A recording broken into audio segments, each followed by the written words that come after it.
20 years ago, when Kia launched the first generation Sorento in South Africa in 2002, it was a very different car to what it is now. The build quality was questionable, the design was strange, it was bulky, it was an all-round very weird car. But fast forward to 2022, and now that the Sorento is in its fourth generation, any of those words used to describe this could not be further from the truth.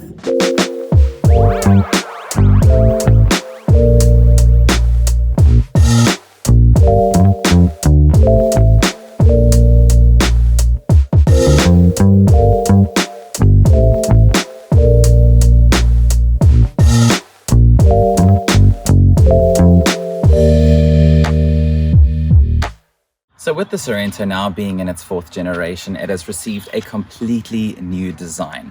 It's 10 millimeters longer, also 10 millimeters wider than its predecessor, and everything we've known about the Sorento so far has been changed in a very, very good way. First of all, these headlights, I absolutely love this design. So this is a full LED headlight. We have our little friend over there, hello Buzzy Bee, and the LED daytime running lights down at the bottom also double up as your indicators.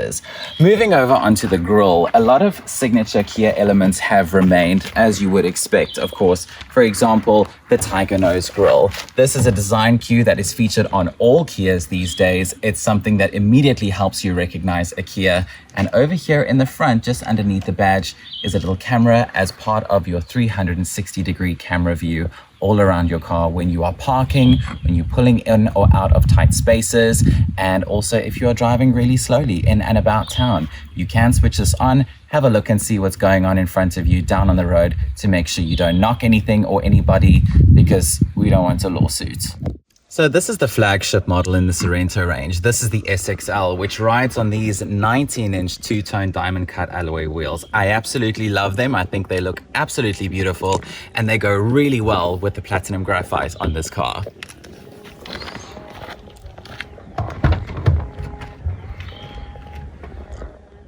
So the interior of the Sorento is a very, very comfortable place to be, more so even with this flagship model, the SXL. So you of course have your keyless entry and keyless start. This is what your little key looks like with all your buttons over here on the sides. Your key does have its own little compartment, although I'm not entirely sure if this is exactly what this compartment is for, but while I've been driving this car for the week, I've decided that this compartment is for this key.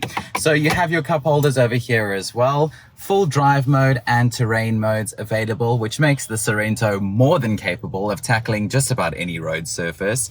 Your dial gear selector, round dial gear selector, no more Prindle, as us Disney kids know with Sweet Life Zack and Cody, no more Prindle in this car.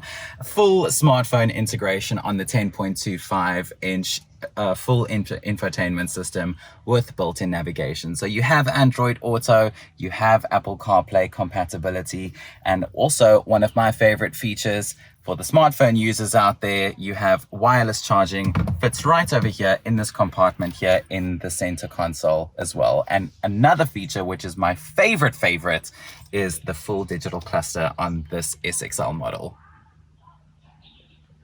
So with the Sorento being a 7-seater family vehicle, there really is space for absolutely everyone in here. Even the auntie over the road. She might be like really mean, but you can invite her on a drive in the Sorento, and I'm pretty sure she'll be in a good mood afterwards. How can you not when you have this massive glass panoramic roof above you?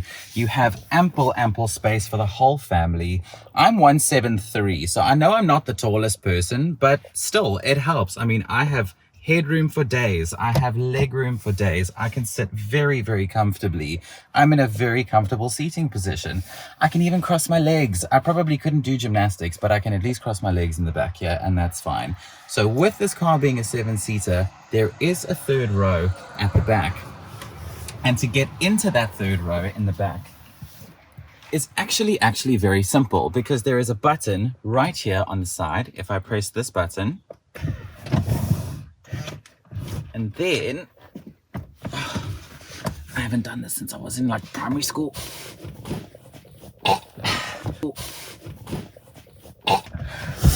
There we go. All right, into the third row right at the back.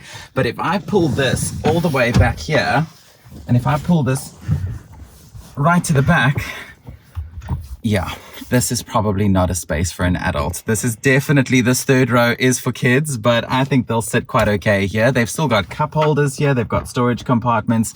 There's even 12-volt power sockets at the back here, so kids can charge their smartphones, their iPads. Kids will be very comfy at the back here.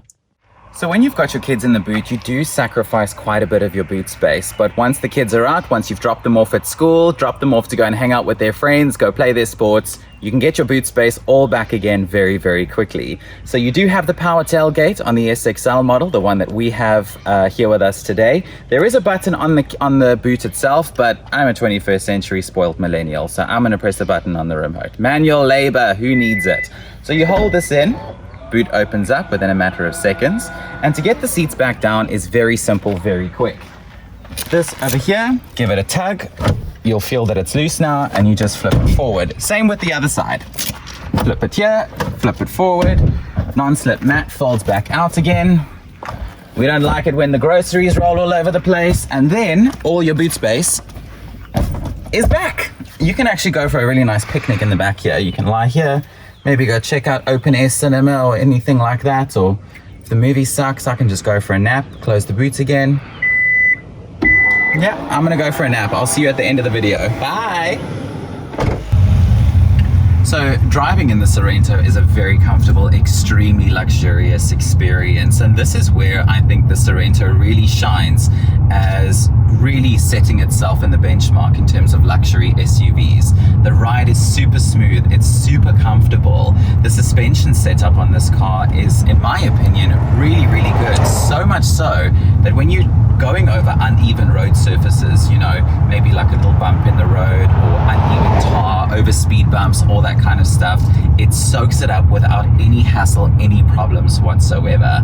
The Sorento is powered by a 2.2 liter turbo diesel, which produces 148 kilowatts of power and 440 newton meters of torque. Mated to this 8-speed dual clutch transmission, the engine and the gearbox work together almost seamlessly. Your drive is so comfortable, you don't feel any of that, you know, lag or that kind of jerkiness whenever you change gears in previous automatics. With this car, because thanks to that dual clutch transmission, your gear changes are super smooth and easy.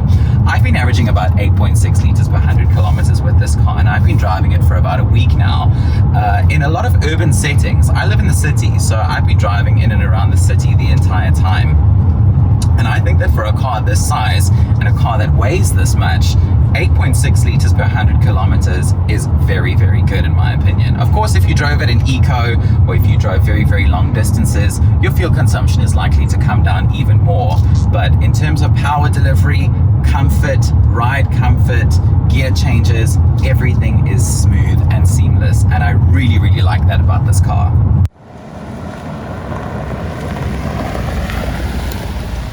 So if after everything that you've heard and seen about the Sorento in this video is still interesting you and you think the Sorento might be the car for you, the range starts at just under 810,000 Rand for the EX Plus and goes all the way up to just under 995,000 Rand for the SXL, which is this model that we've had here with us today. Thank you very much for watching this video. Please don't forget to like this video, subscribe. This is the very first of many more videos to come from me, and I will see you again soon.